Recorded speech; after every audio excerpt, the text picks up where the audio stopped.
Child marriage is a human rights abuse that destroys almost every aspect of a girl's life, and it leads, in most cases, to really heartbreaking and devastating consequences.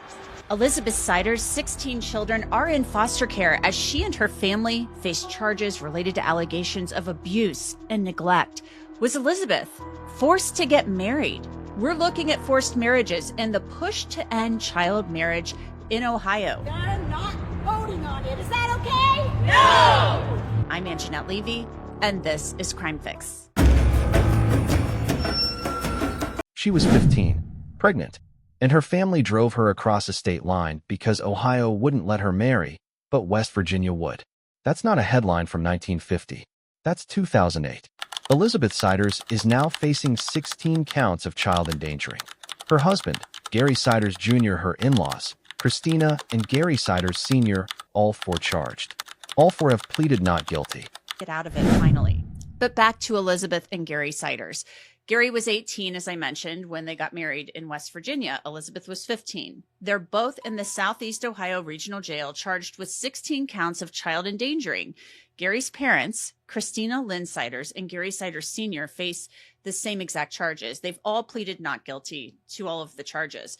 And the investigation into what was going on in the house on Omar Street, where 16 children were rescued, is well underway. There are so many questions. And sitting in a Southeast Ohio regional jail right now are two people who, 17 years ago, weren't defendants at all. They were kids getting married in a courthouse in Mason County. I need you to sit with that contradiction for a second, because it's the whole story. Here's what we know. In 2008, Elizabeth was 15 and 7 months pregnant. Ohio law wouldn't let her marry at that age. Full stop. West Virginia would, if a parent signed off. Elizabeth Ciders was 15 when she got married. She was just a kid, but she was a kid who was pregnant with her first child back in 2008 when she and Gary Ciders Jr., her current husband, traveled from Ohio to Mason County, West Virginia, to get married. Gary and Elizabeth were married on March 31st, 2008. Elizabeth gave birth to a baby girl 2 months later, and 17 more children followed. I've told you many times that Elizabeth has been pregnant nearly every year since 2008.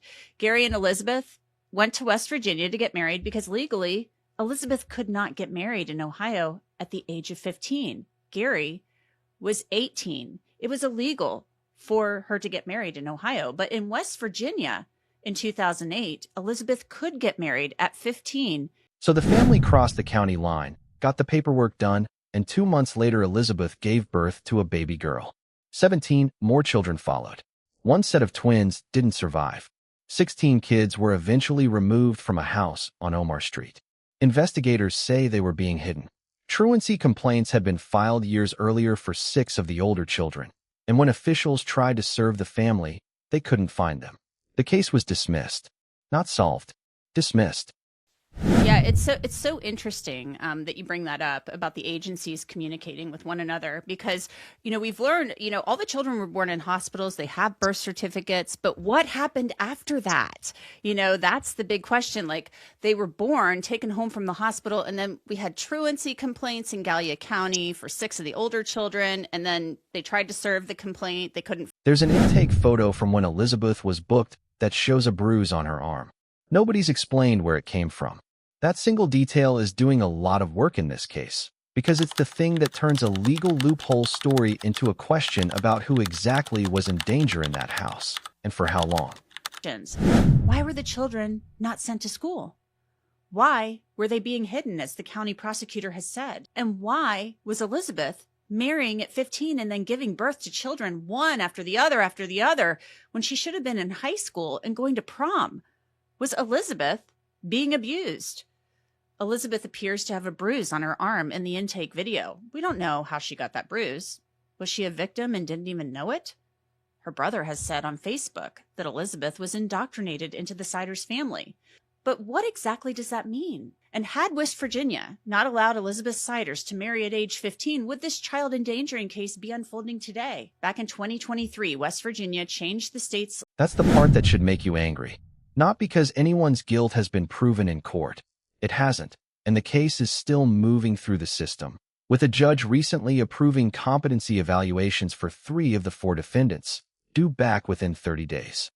Attorneys Christina and Gary Jr. have questioned whether their clients are competent to stand trial. Judge Rogers has approved requests from their attorneys for competency evaluations, so those will be conducted by an experienced forensic examiner. Now, the impact those examinations and the results will have on the case remains to be seen, but Judge Rogers said the exams needed to be conducted within 30 days. If you want to do What should make you angry is the gap. The space between truancy complaint filed and 16 children found in a home years later. Somewhere in that gap, a system had a chance to look closer and didn't. And here's where it gets bigger than one family. Elizabeth's brother posted on Facebook that she was, in his words, indoctrinated into the Ciders family. Nobody's fully explained what that means yet. But this wasn't an isolated marriage. There were at least 3 marriages in this extended family involving 15-year-old girls. One of them, according to reporting from Dayton Daily News columnist Laura Bischoff, involved a 48-year-old man and a 14-year-old girl who was pregnant at the time. That's shocking. That's shocking. Let's talk now about what you brought up. The fact that there were other 15-year-olds in the Ciders family, maybe not immediate family, but one was like a cousin or something, of Gary Sr. But there are 3 marriages in that family that we know of that involved 15-year-old girls. And I think you're right. I mean, in this day and age, 15-year-old girls, you can't drive. I mean, I think of a 15-year-old girl. I think back when I was 15, and I'm thinking to myself, you're like in 9th grade, 10th grade, like you got no business doing anything. You're just not mature enough to do that, even if you're pregnant. So what's the concern with that? Because, obviously, it's a crime. If you're having sex with a 14 or 15-year-old girl in the state of Ohio, it's a crime. It's unlawful sexual conduct with a minor. Yeah, that was, extremely shocking to read Laura Bischoff's column about that, where, she's like, oh, I think I had interviewed this person years ago. It was a 48-year-old and a 14-year-old, which you talk to anybody on the street and just ask a reasonable person, do you think that's okay? And their response is absolutely not. And yeah, she was pregnant at the time. And that was some of the concern, that was, Sit with that number for a second. 48, 14. Now here's the thing nobody wants to say out loud on the news. This was legal. Not the age 14 case. That's a separate criminal matter under Ohio's unlawful sexual conduct statute. But the marriages themselves? Legal, because Ohio and dozens of other states never closed the loophole. Freddie Reese runs an organization called Unchained at Last. Well, thank you. This is such an important conversation to have. Yeah, I agree 100%. Freddie, when you heard that Elizabeth Ciders had been found in this home in Southeast Ohio, she had given birth to 18 children, one set of twins passed away, and that these children were living in squalor, and she was married at 15 because she was 7 months pregnant. What was your reaction to that, given your background? This is just one more heartbreaking story. In my work at Unchained at Last, where we're working to end forced and child marriage in the United States through direct services and systems change, we hear heartbreaking stories on a daily basis. And every once in a while, these heartbreaking stories become national headlines and others become aware of them. This is just one more reminder of what we've always known, that child marriage is a human rights abuse that destroys almost every aspect of a girl's life. And it leads, in most cases, to really heartbreaking and devastating consequences. I want to talk to you a little bit about the fact that Elizabeth Ciders, she was a 15-year-old girl when she got married. She couldn't legally marry in the state of Ohio, so they went over to West Virginia to get it done. She was pregnant. We're waiting to hear that, yes, she wanted this marriage. Like, she wanted Gary Jr. That's what her brother has indicated on Facebook. And he said she was indoctrinated into this family. We don't exactly know what that means. But even if a 15-year-old girl is 7 months pregnant and wants to marry somebody, I mean, do you consider that still a forced marriage? She was forced into a marriage herself at 19 to a stranger in New York City. He turned out to be violent. She was trapped for 15 years. And when she finally got out, her own fundamentalist religious community shunned her, considered her dead. Almost 2 decades later, she says they still do.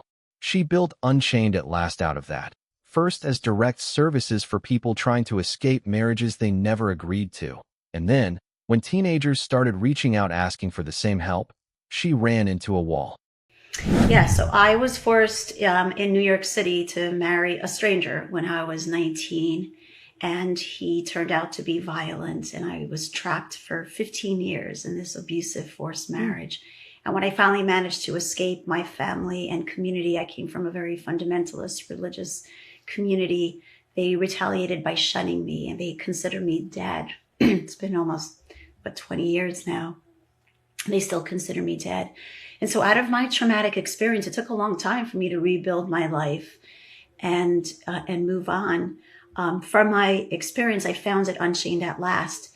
And at first, we were focused on direct services. I wanted to be there for other people who were escaping the same nightmare I had escaped, that their parents are forcing them to marry, not listening when they say no, or they're already in a marriage that they did not consent to. And escaping a forced marriage is difficult. So the services that we provide are crucial, comprehensive wraparound services. It's never easy for us to help somebody escape a forced marriage. But when they're an adult, we often are able to achieve that goal of helping them escape. More and more girls, though, under age 18, including in Ohio, started reaching out, asking for that same help. Help me escape this impending or existing forced marriage. And we realize there's almost nothing we can do for someone who's not 18. It's a crime to leave home before you're 18 in Ohio. We cannot help somebody escape before 18, or we could be charged criminally. I mean, they can't get into a domestic violence shelter. They can't retain an attorney because contracts with minors are voidable. I mean, there's just almost nothing that we can do for someone who's not 18. And that's why we started this national movement. There is almost nothing an organization like hers can legally do for a minor. It's a crime for a minor to leave home before 18 in Ohio. She could be charged criminally for helping one do it. That's the detail that should stop you. The people most equipped to help these girls are legally barred from doing it because the girls themselves aren't old enough to be helped. Reese told me something that reframes this entire case. Globally, any marriage where one party is under 18 is classified as a forced marriage, full stop, regardless of how mature or willing that minor seems, because a minor doesn't have the legal standing to actually refuse. No right to leave home. No right into a domestic violence shelter. No right to hire an attorney. You cannot say no to something you have no legal power to say no to. She compared it directly to statutory rape law. We already accept that a child saying yes to sex doesn't make it consensual. Marriage, she argues, works the same way. It is absolutely a forced marriage. Globally, any marriage in which even one party or both parties are under the age of 18 is recognized as forced marriage. It doesn't matter how mature or feisty or smart that minor might be. The fact is that you do not have the full rights of adulthood, all the legal rights, until age 18. And before you have the full rights of adulthood, I'm talking about basic rights like the right to leave home if your parent is planning an unwanted wedding for you, the right to get into a domestic violence shelter, retain an attorney, bring a legal action. Before you have these basic legal rights, you cannot say no to a marriage you don't want. You just cannot protect yourself from being forced to marry. That means you cannot give full free consent to marriage. So by definition, that is a forced marriage. And forced marriage is a form of modern slavery. So we're talking about a really horrific situation. And it doesn't matter if a minor says yes. It's like statutory rape. We recognize that if a child is too young to consent to sex, even if they say yes, it's rape. Same thing with marriage. If you're too young to consent to marriage because you don't have the legal rights of adulthood. Anytime someone is married before the age of 18, it is considered a forced marriage, and that is a form of modern slavery. And that can happen to, it's any time is before the age of 18, but of course an adult also can be forced to marry. I was forced to marry at 19. But over there, it's a little bit more of a gray area. Was it forced? Was it not? When there's a child involved, it's just open and shut. We know that that is absolutely 100% considered a forced marriage. That's not opinion. That's the plain mechanics of the law. And it gets worse. Reese pointed out that the federal government doesn't set a minimum marriage age for spousal or fiancé visas. It defers to whatever the state allows. In Ohio, that's 17. Which means, on paper, a 17-year-old in Ohio can be brought in from overseas and married to an adult man. And it's legal, because the marriage age is legal. And it runs the other way, too. A man in Ohio can legally import a 17-year-old bride from anywhere in the world. What is the concern? When I was reading on your website, and you just mentioned it, what's the concern about this leading to or potentially being like human trafficking when these forced underage marriages occur? Well, the federal government doesn't set a minimum age for spousal or fiancé visas. Instead, it defers to the law in the state where the couple will reside. And the law in Ohio says you can be entered into marriage at 17. So what that means is that girls age 17 in Ohio can legally be trafficked for their citizenship, dragged overseas, forced to marry an adult man who this lucky guy gets a visa and a path to citizenship. And also on the reverse side, men in Ohio can legally import a child bride of age 17 from any country around the world, sex traffic them to the U.S. under the guise of marriage, and it's legal because marriage at 17 is legal in Ohio. And the U.S. Senate Homeland Security Committee issued a report showing thousands of teens are being trafficked under the guise of marriage because of this loophole in federal law combined with weak state laws like the one in Ohio. And almost all of these teens being trafficked under the guise of marriage are girls married to adult men.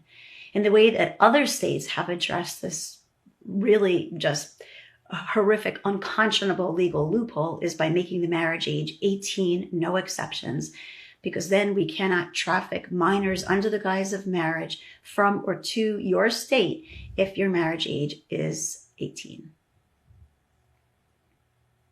The Senate Homeland Security Committee has documented thousands of teenagers trafficked under exactly this cover. Almost all of them girls. Almost all of them married to adult men.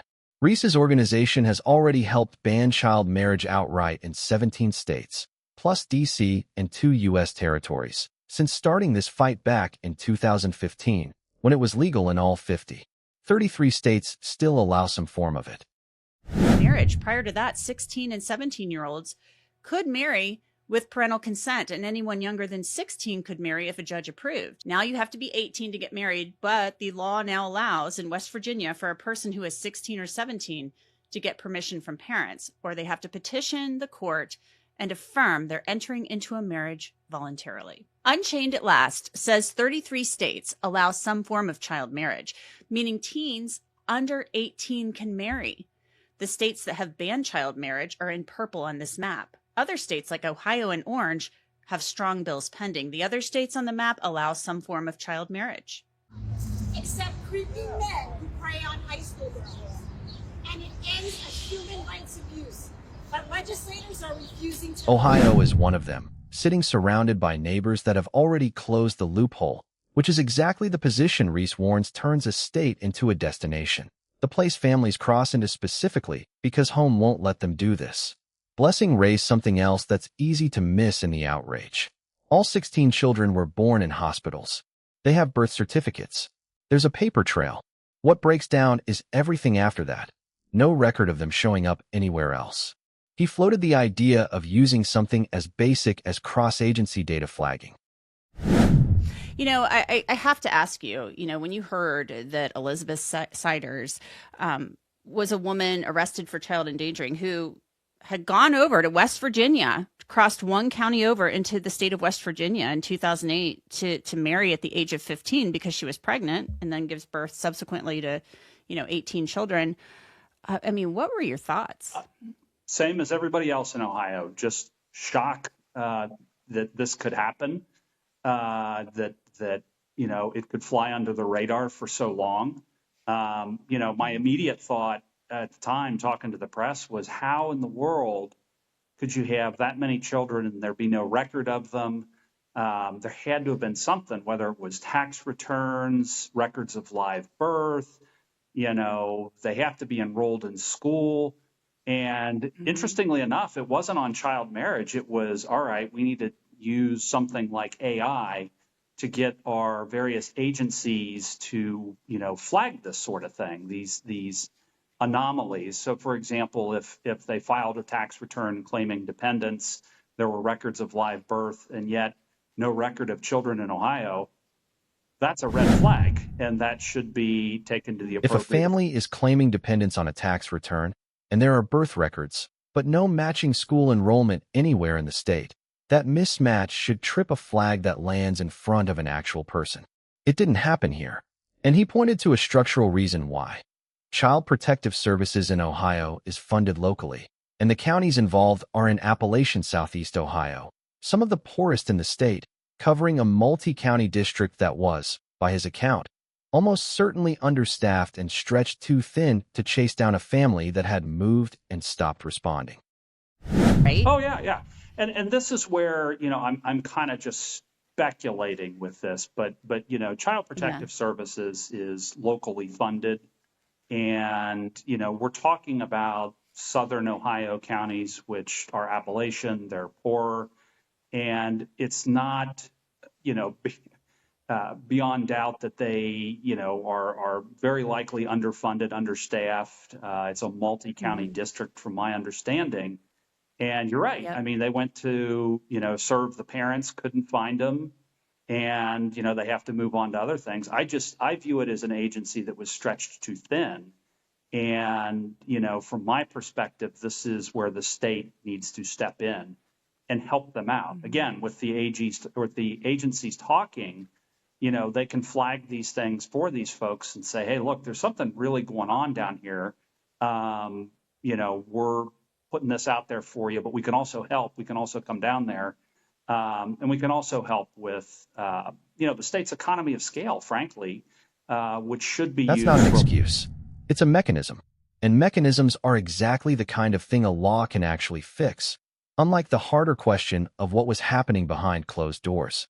Right now, Ohio law already treats 17-year-olds getting married as something serious enough to require guardrails, a 14-day waiting period, a court-appointed guardian, a probate court hearing, an age gap that can't exceed 4 years. Blessing's response to all of that was blunt. If you need that much machinery just to get 2 teenagers married, maybe the machinery is the tell. Why go through the expense and the hearings and the guardian ad litem when you could simply wait until you're an adult and skip all of it? He put his own life next to that question. He got married at 35. And even then, he said, moving from bachelor to husband to father was full of things he didn't see coming. Eye-opening in ways he wasn't prepared for at 35, let alone 15. What's the rush? He kept coming back to. Pitched privately. Well, would this avoid abortions if they can get married early? And, admittedly, there's not a lot of cases of underage marriage in Ohio even today. So it's not like this is becoming a vanishingly small problem.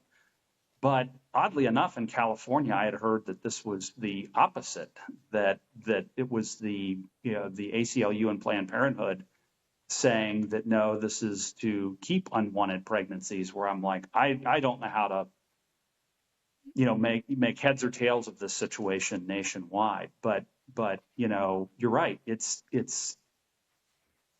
just difficult to think about. And I got married when I was 35, and everything that, took place after that, it was a lot of eye-opening experiences going from, bachelor to husband to father. And to think of myself trying to do that at 15, no way. And I don't think it should be a culture that is encouraged. There are much, much better things to be focused on than that. And frankly, I don't see it as a big thing. Even for a 17-year-old in Ohio, the fact that they can marry, there's nothing wrong with waiting. And when you look at all the hoops that they have to jump through, I mean, they'll have a guardian ad litem assigned to them. They have to wait 14 days that can't be older than 4 years beyond 17. They have to talk to the probate court as well. I mean, why go through all the headache and expense when you could simply wait until you are an adult to get married? It's frankly baffling. What's the rush? That's kind of, 100%. Yeah. Yeah. What's the actual rush? Let me slow down for a second, because I don't say this lightly. I've read a lot of case files for this channel. Most of them don't sit with me after I close the laptop. This one does. Not because of one villain. There isn't a clean one here, but because of how ordinary the paperwork looked the whole way through. A signature, a courthouse, a birth certificate. Nothing about it screamed crime until 16 kids were sitting in foster care. State Senator Lewis Blessing has been pushing a bill, SB 341, that would simply raise Ohio's marriage age to 18, no exceptions. It passed out of committee unanimously. Not one member of the public has testified against it in multiple hearings, and it has been sitting there, unvoted on, since it was introduced back in the spring. Hi. Yeah, it's so simple. I mean, you have to wait until 18 to enter into pretty much any other contract. Marriage is a contract. So why would this be treated differently? And as I said, there is legislation pending in Ohio. SB 341 would ban child marriage. It would make the marriage age 18, no exceptions, costs nothing, harms no one, ends what the U.S. State Department calls a human rights abuse because of the devastating lifelong repercussions that marriage before 18 produces. And yet legislators in Ohio, specifically senators, have refused to vote on SB 341. This bill has been languishing. It has only support from the public, not a single member of the Blessing public. told me directly there's no organized opposition, just a stalled floor vote, and a couple of objections raised behind closed doors about abortion politics and parental rights that he says don't hold up against the actual numbers. Then you find out very quickly that you don't. So Right. I can speak to that from experience. So your bill is kind of not moving right now. I mean, you guys are in a recess or what have you, but it's not. Is there opposition to this? I'm like, why would anybody be opposed to this? Like, what's the reason for a 17-year-old to get married? Like, why is it not just flying through the state house and through the legislature and landing on the governor's desk? Yeah, there's a couple things at play here. One, I do think this gets done, this General Assembly. Both leaders of the House and the Senate have said, look, we should pass this. It did pass out of committee unanimously, so it's awaiting a floor vote at this point. I will concede that we did get this dropped late. It's a high number for Senate bills at 341. I want to say we dropped this in February or March, which, the General Assembly can operate incredibly quickly if it wants to. But to me, I'm willing to give, the General Assembly certainly the benefit of the doubt with this, despite some of the concerns that were raised. But they really did fall on the lines of, is this going to lead to more abortions? Whose business is it, for the government to trump parental rights? Both of which I was like, look, I'm sorry, but I just cannot agree with that. There are plenty of times where we trump parental rights for the benefit of children in state law. And given that in 2024, it was something like 2 to 3 dozen child marriages in Ohio. Ohio recorded something like 2 to 3 dozen child marriages in 2024 total. Whatever effect this bill has, he argues, it isn't going to be the one critics are worried about. Blessing also pushed back on the argument you'll hear from defenders of the status quo, that somebody's grandparents got married at 1650 years ago, and it turned out fine. He called that exactly what it is, an exception, not a rule. Unchained at Last puts the divorce rate for marriages entered before 18 at somewhere between 70 and 80%. Multiple hearings, has opposed SB 341, and dozens have come forward to support it.